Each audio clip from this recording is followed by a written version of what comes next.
The series would be over. You stand by that today, this morning. Series over? Yeah, so.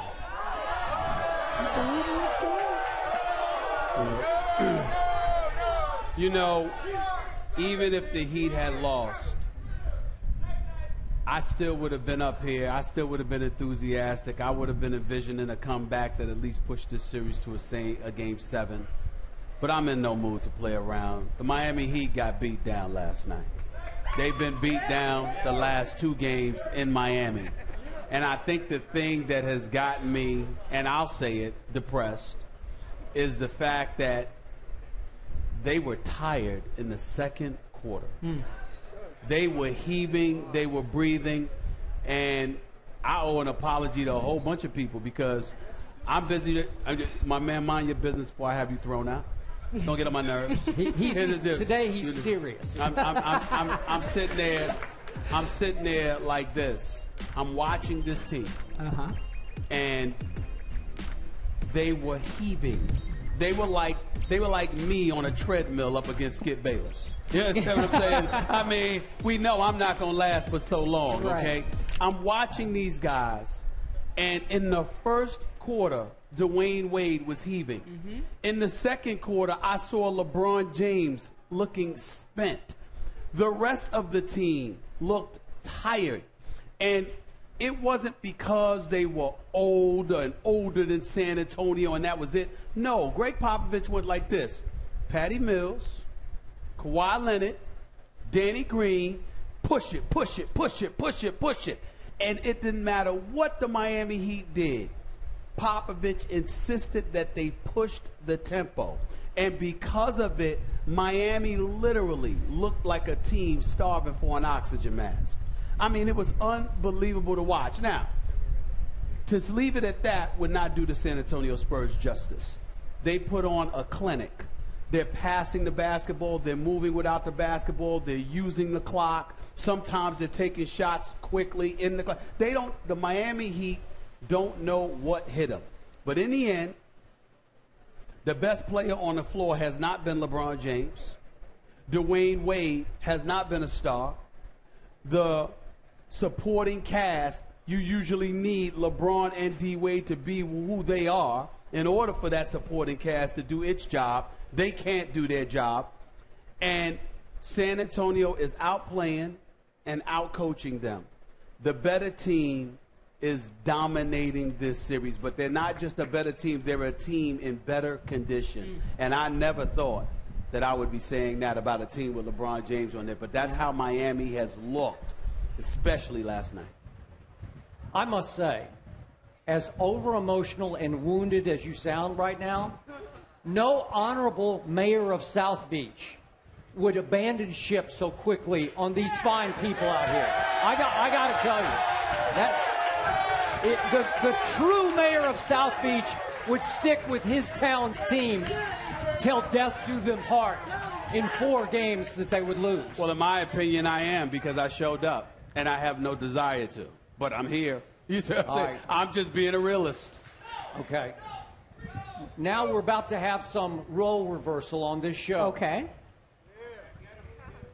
There is no way that even I, as the #1 Spurs supporter in the media, is ready to say this series is over. It is not over. No way is it over. I am not going to fall into that trap here today. And maybe you're trying to lead me into that trap, but I don't hear that in your voice. I don't hear any slickster in what you're saying. I think you are truly, utterly defeated today. But I'm here to remind you, if any team had the psyche to make history, it would be the team that originally was called the Heatles. Remember the Heatles? Yes. I see a few Heatles shirt out here in the crowd. Heatles shirts. Right now, the Heatles have history before them. Right? Yeah. No team has ever come back from 3-1 in a final. They believe. I can do without that song. I appreciate your support. See, you started this. Would you please stop it? They still believe, ladies and gentlemen, here on South Beach. They still believe. Okay, so here's my point to you, kind sir. Yesterday at the NBA headquarters hotel across the bay, I ran into dozens of people, and I asked every one of them, who wins tonight? Everybody said the Heat will win and win easily last night. Everybody who came here thought the Heat would win yesterday. I thought the Heat would win. You thought the Heat would win. We all pretty much thought the same thing about Game 3.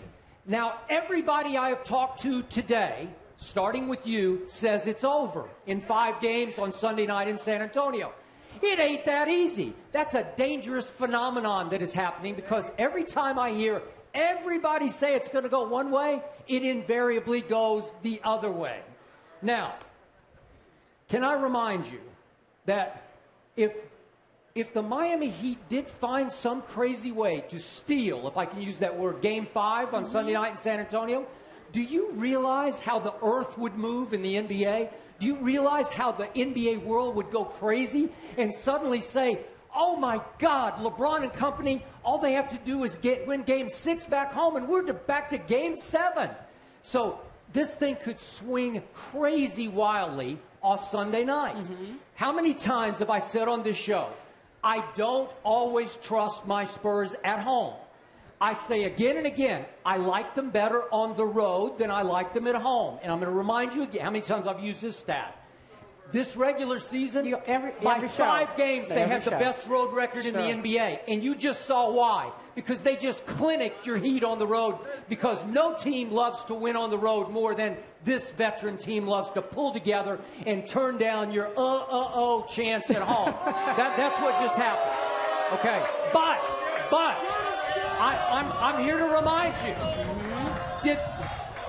Did the Heat win a game at San Antonio in the finals last year? They won handily in one game. Did the Heat win Game 2 fairly handily this year in the finals? Yes, they did. Yep. What did you tell me off Game 1? That if LeBron James had been able to finish, that the Heat would have won Game 1. Yeah. So that would mean that they should have won 2 games already in San Antonio, and now you're telling me they have no shot in a 3rd game? I got to tell you, not only is it not over, but you need to get over yourself today. That's what you need. The mayor needs to get over himself. Am I right, Mayor?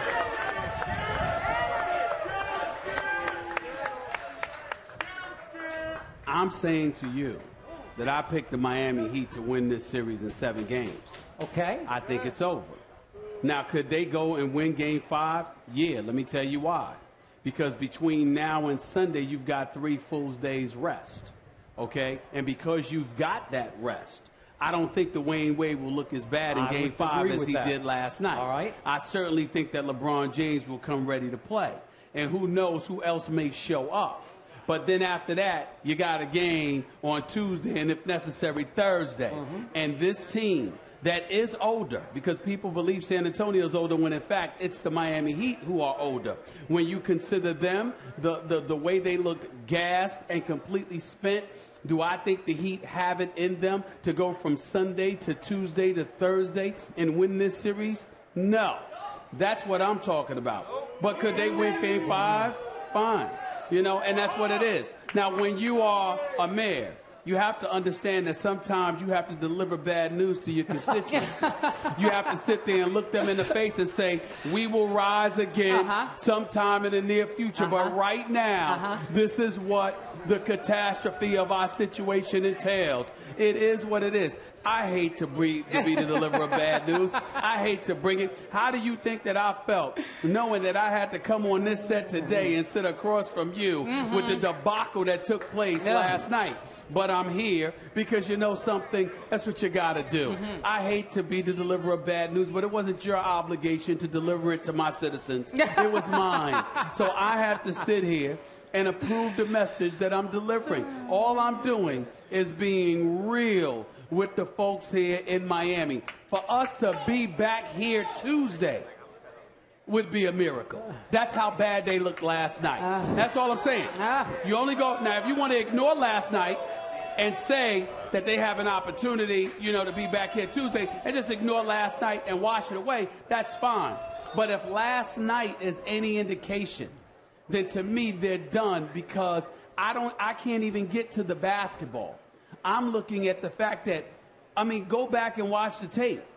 In the second quarter, the Heat were having a problem running back on defense or defending for 20 to 24 seconds.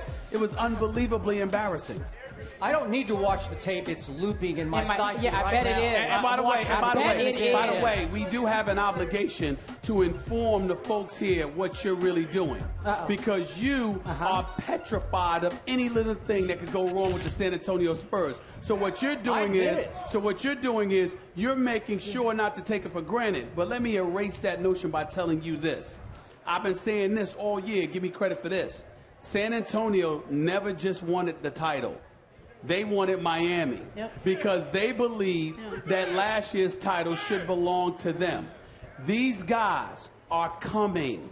And when I saw a team last night, outside of Patty Mills waving a white towel when they went up 73-49 after a three from Kawhi Leonard, and the crowd was booing the Miami Heat when LeBron had 28 of their first 57 points before not scoring in the fourth quarter.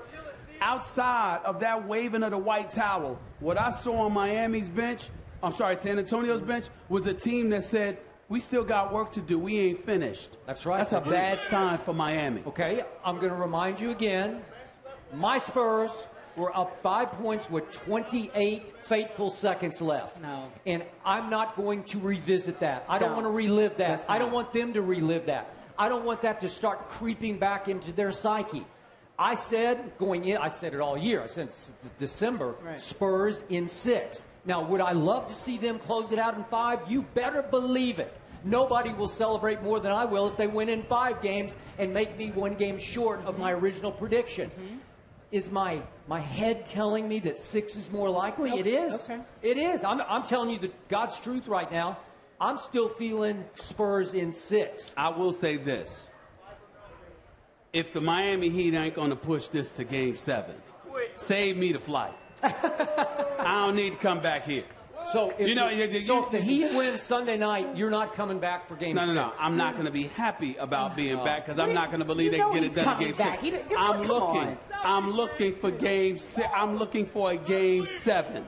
That's what you want. And right now, I don't even know if there's going to be a Game 6 at how pathetic they looked last night. Skip Bayless says he's going to celebrate if, in fact, they're able to do it in 5. That means he will be twerking on television, dancing and whatnot, perhaps. Maybe for you, I would twerk. Thank you. I appreciate it. You just have an honest politician. You guys like Skip twerking, the idea of that? Perhaps. We are done. I wish we were back here so I could jump in the pool. With the ladies. Yeah, why not, right? I don't think that's a good idea for Game 6. I don't think. Right? Game 6. Crowd. You guys want to see him Game 6? I'm going in the pool, baby. Ernestine would not approve. Don't you dare. She would be okay. She would not. You see what's in that pool? I didn't think of that. I'm just thinking of me. Just be you Skip Bayless is not getting in the pool. He's not getting in the pool, Ernestine. I won't allow it. Last season he was a Steeler. Now he is a Bronco. Now he is at the pick board. Emmanuel Sanders, ladies and gentlemen. Give it up for